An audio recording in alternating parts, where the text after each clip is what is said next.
आज हम बात करेंगे एक ऐसे प्लांट के बारे में जिसका यूज शरीर में किसी भी प्रकार की सूजन हो उसको दूर करने के लिए किया जाता है।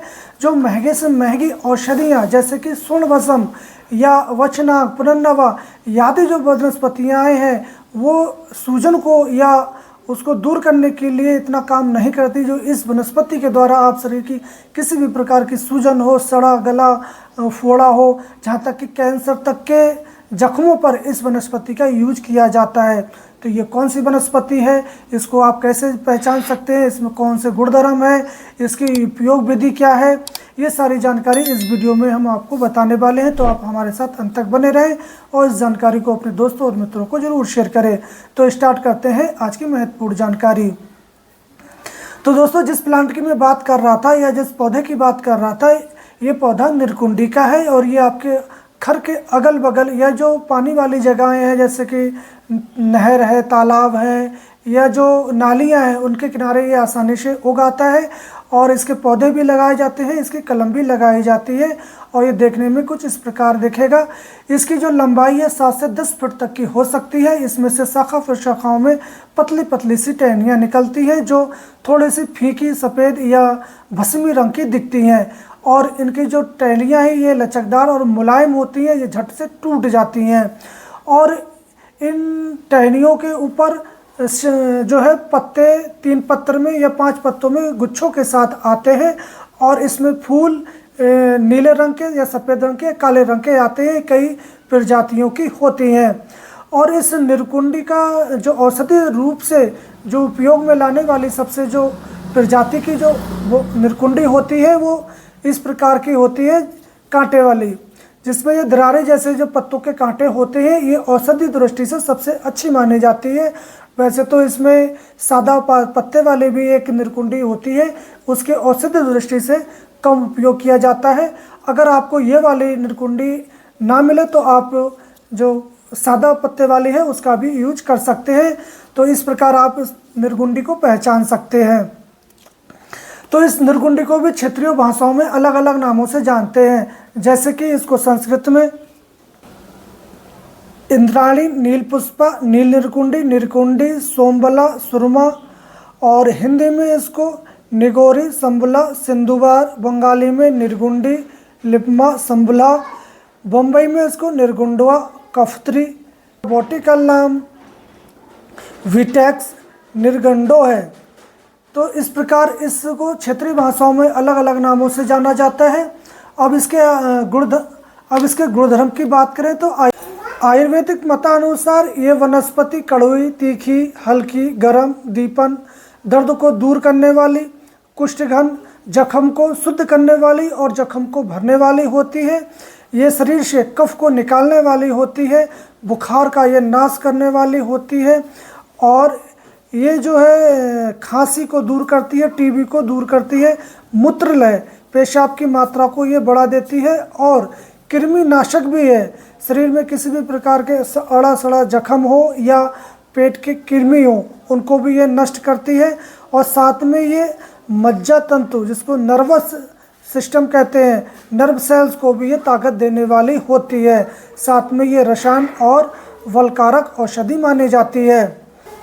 तो ये औषधि जितनी भी औषधियाँ हैं जैसे कि करंज है, पुनर्नवा है, सुर्णभस्म है या फिर अश्वगंधा है, इन औषधियों से कहीं ज़्यादा ये सूजन में दूर करने वाली वनस्पति होती है। शरीर में किसी भी प्रकार की सूजन हो उसको ये दूर कर देती है। चाहे आपके लंग्स की पर्दों की सूजन हो, किडनी की सूजन हो या शरीर में किसी भी प्रकार की सूजन हो उसको ये दूर कर देती है। आपकी जोड़ों की सूजन हो, आम बात हो या फिर शरीर में किसी भी अंग में सूजन आई हो, चाहे आपको कहीं भी लचक आ गई हो या मोच आ गई हो, चोट लग गई हो, गुम चोट हो, किसी भी प्रकार की सूजन हो, उसमें ये दूर करने के लिए इकलौती एक रामबाण औषधि है। तो इसका यूज आप सूजन को दूर करने के लिए कर सकते हैं। साथ में ये दर्द निवारक भी है। इसको आयुर्वेदिक पेन किलर के नाम से भी जाना जाता है, क्योंकि आयुर्वेद में जितनी भी पेन किलर या दर्द नाशक या वात नाशक और वनस्पतियाँ तैयार की जाती हैं, मेडिसिन तैयार की जाती हैं, उसमें इस निरगुंडी या संबला या सिंधुवार का यूज किया जाता है। अब इसको सूजन में आप किस प्रकार यूज कर सकते हैं, वैसे तो आप इसको अंदर भी इसका काढ़ा बना के पी सकते हैं और दूसरा इसका बाहरी भी लेप कर सकते हैं। तो इसको सेक भी किया जाता है। तो इसका सेक आप किस प्रकार कर सकते हैं उसको मैं बाद में बताऊंगा। तो पहले इसके फ़ायदे के बारे में थोड़ा आप जान लें। तो इस प्रकार आप इसको सूजन में दूर करते हैं, जैसे कि मैंने इसके फ़ायदे के बारे में बताया।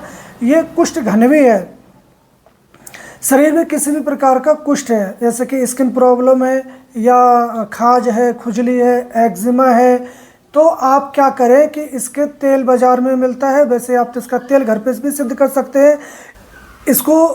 इसकी पत्तियों को आप तेल सिद्ध विधि द्वारा इसका तेल सिद्ध कर लें, उस तेल को आप मालिश करते हैं स्किन प्रॉब्लम पे, तो आपकी स्किन प्रॉब्लम भी ठीक हो जाती है। और साथ में इस जो संदूवार है इसकी पत्तियों का काढ़ा बनाकर आप स्नान करते हैं या धुलाई करते हैं तो स्किन प्रॉब्लम तो ठीक होती है, साथ में जो पसीने की जो बदबू आती है वो भी दूर हो जाती है। और इसका उपयोग जो है सांस या क्षय रोग या फिर खांसी में भी यूज किया जाता है। तो खांसी में इस प्रकार यूज किया जाता है, इसकी पत्तियों का रस आप निकाल लें और हल्की आंच पर आप इसको पकाएं। जब ये पकते पकते गुड़ की चाशनी जैसा गाढ़ा हो जाए आप इसको उतार कर रख लें और इसका आप 1 चम्मच की मात्रा में आप सुबह शाम सेवन करते हैं तो आप देखेंगे कि 7 दिन में ही आपकी जो टीबी है, खांसी है, उसके जो जीवाणु हैं या जो कीट हैं वो नाक, कान, आँख या मुंह के द्वारा बाहर निकल जाते हैं या नष्ट हो जाते हैं। ये इतनी दिव्य और चमत्कारी औषधि है और इसका यूज आप महीना भर करते हैं तो आपका जो कायाकल्प हो जाता है, शरीर आपको जितनी भी बीमारियां हैं वो दूर हो जाती है और आपको बुढ़ापे में भी ताजगी और स्फूर्ति महसूस होने लगती है। जब आप इसका सेवन कर रहे हो तो आप किसी अन्न या फल का उपयोग ना करें, सिर्फ आप इसमें दूध का ही उपयोग करें 1 महीना, तो आपकी टीबी और अस्थमा और खांसी ये जड़ से समाप्त हो जाती है। तो इस प्रकार इस वनस्पति का यूज जो है घाव को भरने के लिए या जो पुराने जख्म हैं, जो सड़े हुए जख्म हैं, उनको ठीक करने के लिए भी इस वनस्पति का यूज किया जाता है। एक अखिल भारतीय आयुर्वेदाचार्य के अध्यक्ष थे, मैं उनका नाम भूल रहा हूँ, तो वो अध्यक्ष ने सन 1924 में एक पत्रिका पे छपवाया था कि एक राम सिंह नाम के व्यक्ति थे जिनके दुश्मनों ने उनको मारकर जंगल में फेंक दिया था और उनको काफ़ी गहरी चोटें आई। तो उनके परिजन उठा के अस्पताल ले गए और उनके हाथ में एक बहुत गहरा घाव हो गया था, जिनके उपयोग जो जख्म भरने में हॉस्पिटल वालों को 3 महीने लग गए, वो जख्म नहीं भरा। हॉस्पिटल वालों ने कहा कि इसको आप कटवा दें, लखनऊ आप चले जाएं और उसके हाथ को कटवा दें, ये जख्म नहीं भरेगा। तो उस समय किसी वैद्य ने इस निरकुंडी के तेल का यूज किया था मात्र 3 हफ्ता, मतलब कि 21 दिन में ही वो घाव जड़ से भर गया था। और ये जो तेल का उपयोग है उस टाइम पत्रिकाओं में, पुस्तिकाओं में बहुत प्रचलित में रहा और छपवाया गया, इसका प्रचार प्रसार भी किया और आज भी निरकुंडी का तेल बाज़ार में आसानी से मिल जाता है। और कितना भी भयंकर घाव हो, अल्सर हो या फिर जिसको नासूर कहते हैं, नारू कहते हैं, उसमें इसकी बत्ती बनाकर उपयोग में लाई जाती है, उसकी ड्रेसिंग की जाती है। तो इसमें ये पुराने से पुराने जख्म भी भर देता है, क्योंकि आयुर्वेदिक मतानुसार इसमें जख्म को शुद्ध करने वाले, मतलब कि जीवाणु को मारने वाली शक्ति होती है, एंटीबैक्टीरियल होता है। और दूसरा इसमें जो जख्म है उसको भरने का भी गुण होता है। तो इस साथ में जख्म को शुद्ध करता है और भरता भी है। तो इसमें इस प्रकार आप घाव को बहुत जल्दी से भर सकते हैं। इसको तेल जो है आप बना के घर पे रखें और इसका यूज करें। साथ में माइग्रेन का अगर दर्द होता है तो आप इसकी तेल की नश नाक में, जिस साइड में माइग्रेन का दर्द है उसके दूसरे साइड में आप इसका नश लें तो आपको माइग्रेन का दर्द ठीक हो जाता है। और साथ में जिस कान में अगर पीप निकल रहा है, बह रहा है, जीवाणु है उसमें पस पड़ गया है, तो आप इस तेल को और शहद के साथ मिलाकर 2-2 बूंद आप कान में टपकाएं तो आपके कान का पीप निकलना बंद हो जाता है, कान के जीवाणु भी नष्ट हो जाते हैं। और इसकी पत्तियों का काढ़ा बनाकर अगर आप सेवन करते हैं तो आपके जो कंठमाला है, कंठ के रोग हैं, वो भी ठीक हो जाते हैं। और इनकी पत्तियों को कुचलकर आप इनके जो भी बंद गांठ है वहाँ आप अगर लेप कर देते हैं तो उसकी गंठ वहाँ जो बंद जो गांठ है वो भी बिखर जाती है और जो गंठ माला है उसमें भी बहुत जल्दी आराम मिल जाता है। अब आयुर्वेदिक मतानुसार ये ज्वर घन भी है, जैसे कि बुखार को दूर करने वाली भी औषधि है। तो बुखार में इसका जो उपयोग है, ये छोटी पीपली के साथ काली मिर्च और छोटी पीपली और इसका 20 ग्राम इसका आप क्वाथ बना लें और वो क्वाथ आप सुबह शाम सेवन करवाते हैं तो आपका बुखार भी उतर जाता है। अगर प्रसूता जिन माता बहनों को डिलीवरी के बाद बुखार आता है वो भी इसका यूज कर सकती हैं और जब वो उनका यूज करती हैं तो उनकी जो गर्भाशय की शुद्धि होकर उनके गर्भाशय अपने अवस्था में ऊपर आ जाता है और उनको जो प्रसूता बुखार है वो भी दूर हो जाता है।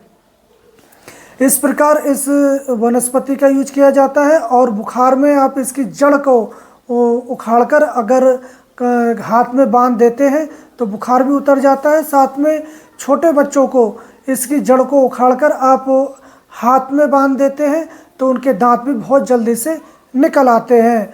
और हाँ, एक और याद आया, अगर दांतों में दर्द है तो आप इनकी पत्तियों को ऐसे ले लें और उसको मसल कर इसका रस निकाल लें और वो रस अगर आपको बाएं डाँड़ में दर्द है तो उसका रस आप दाएं कान में डाल दें 2-2 बूंद। ऐसा करने से आपके दांत का दर्द या डाँड़ का दर्द भी ठीक हो जाता है।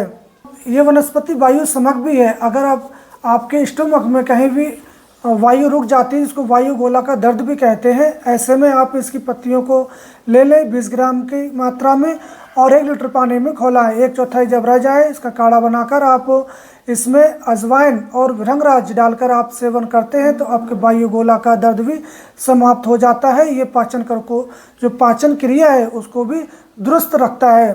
साथ में जो अंदर स्प्लीन की अगर सूजन है या लीवर की सूजन आई हो तो आप इसका इस्तेमाल गौमूत्र के साथ भी कर सकते हैं। तो इस निर्गुंडी का उपयोग नस्य के रूप में भी किया जाता है। सिर में दर्द है, चक्कर है, मिर्गी का दौरा है या फिर आपको बेचैनी रहती है, सर्वाइकल स्पॉन्डिलाइटिस है, तो ऐसे में आप इसकी पत्तियों को रस निकाल कर नश्य भी कर सकते हैं। और इस वनस्पति का यूज जो है साइटिका, जिसको गृहदशी भी बोलते हैं या लंगड़ी दर्द भी बोलते हैं, उसमें भी यूज किया जाता है। तो आप क्या करें कि निर्गुंडी के जड़ का काढ़ा बनाएं या इसके पत्तों का काढ़ा बनाएं और इसका सुबह दोपहर शाम 3 टाइम इसका आप सेवन करें। और इसमें हो सके तो आप इसमें परिजात और अतिवला इसके पत्ते भी मिक्स कर लें तो देखेंगे इसका काढ़ा बनाकर सेवन करते हैं तो आपकी पुराने से पुरानी जो गृहदशी है, कमर दर्द है या घुटनों का दर्द है वो बहुत जल्दी ठीक हो जाता है। और इसको शरीर में आई सूजन को भी दूर करने के लिए आप इसको अतिवला के साथ सेवन कराते हैं तो आपकी आम बात या गठिया है उसको भी ये दूर कर देता है। ये हमारा खुद का परिचित योग है, तो आप इसको बनाएं और घर पे यूज करवाएं। ये निरापद औषधि है। और मैंने बताया था कि इसको कहीं भी अगर संधियों पर, जोड़ों पे सूजन है या फोड़ा फुंसी पे सूजन है या किसी गांठ पे सूजन है, उस पे आप किस प्रकार इसको बांध सकते हैं सेक के लिए। तो आपको करना क्या होगा, आप इसकी पत्तियों को तोड़ लें और पत्तियों को तोड़ने के बाद उसको थोड़ा सा कुचलें और किसी मिट्टी के जो हांडी होती है उसमें आप इसको रख दें। ऊपर से उस पर ढक्कन लगाएं और कपड़े मिट्टी कर दें, नीचे से धीमी आंच पर पकाएं। और जब आपको लगे पकते पकते कि आपके पत्ते उस अंदर से गर्म हो गए हैं तो आप उसको खोलें और थोड़े से गुनगुने आप उसको जहाँ भी दर्द है, बंद गांठ है, वहाँ आप बांध दें। 4 घंटे आप बंधे रहें, उसके बाद उन पत्तों को आप दोबारा खोलें और फिर से गर्म करें उसी विधि द्वारा और फिर से बांध दें। ऐसा करने से आपके शरीर में कहीं भी सूजन हो उसको ये निकाल देता है। और आप इसका काढ़ा अंदर से पिलाएं तो आपके शरीर की सूजन दूर हो जाती है।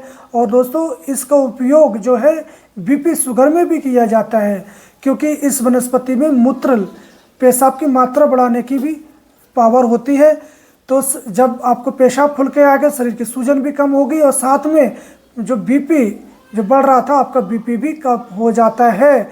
आप इसका प्रयोग करके देख सकते हैं। आप इसका उपयोग शुगर बीपी में आप इसका परिजात, इसको हरसिंगार कहते हैं, उसके पत्तों के साथ और नरकुंडी के पत्तों के साथ आप इस्तेमाल करें तो आपका बीपी शुगर दोनों नॉर्मल हो जाएगा। आप इसका सेवन कुछ दिन करके देखें, बाद में इसको आप चेक करें तो आपका बीपी और शुगर नॉर्मल मिलने लगेगा। इसका जो बना बनाया क्वाथ भी आता है पतंजलि का, आप वो भी परचेज कर सकते हैं। तो ये इतनी दिव्य औषधि है कि इसके जितने भी आप फायदे बताए जाएं वो कम ही कम है, परंतु इस दिव्य औषधि के जितने फायदे हैं उसके साथ साथ इसमें एक अवगुण भी है कि ये पेट को साफ नहीं करती, किसी किसी को ये कब्ज पैदा कर देती है। तो आप जब इस वनस्पति का यूज करवाएं तो आप सबसे पहले उसका पेट साफ कर लें, चाहे अरंडी के तेल से, चाहे आप गुलकंद से, जो आपको सूटेबल हो उसके द्वारा आप पहले पेट साफ कर लें। और जब भी ज़रूरत हो बीच में आप पेट साफ करते रहें, तब देखेंगे आपके इसके बहुत सी चमत्कारिक फ़ायदे हैं। ये गठिया जैसी बीमारी को निर्मूल कर देता है। अगर आपको कुछ भी नहीं सूझता है तो आप इस वनस्पति को शिलाजीत के साथ इस्तेमाल करें तो ये अमृतुल्य रसायन बन जाता है। ये नपुंसकता जैसे रोग में भी इस वनस्पति का यूज किया जाता है। तो आप समझ गए होंगे कि ये नरकुंडी कितनी दुर्लभ या दिव्य औषधि है। इसकी जितने भी तुलना की जाए और तो औषधियों से वो बहुत ही कम है, क्योंकि ये हर जगह पर्याप्त हो जाती है और साल के 12 मास आपको आसानी से मिल जाती है। इसलिए इस औषधि का जो इस्तेमाल है अदर जो वनस्पतियां हैं उनसे काफ़ी सस्ता है और अच्छा है और सुलभ है, क्योंकि ये हर जगह मिल जाती है। तो आप इस वनस्पति को जानें और इसके फ़ायदों के जो है लाभ उठाएं। तो हम कल फिर मिलेंगे एक नई औषधीय जानकारी के साथ। तब तक आप स्वस्थ रहें, मस्त रहें और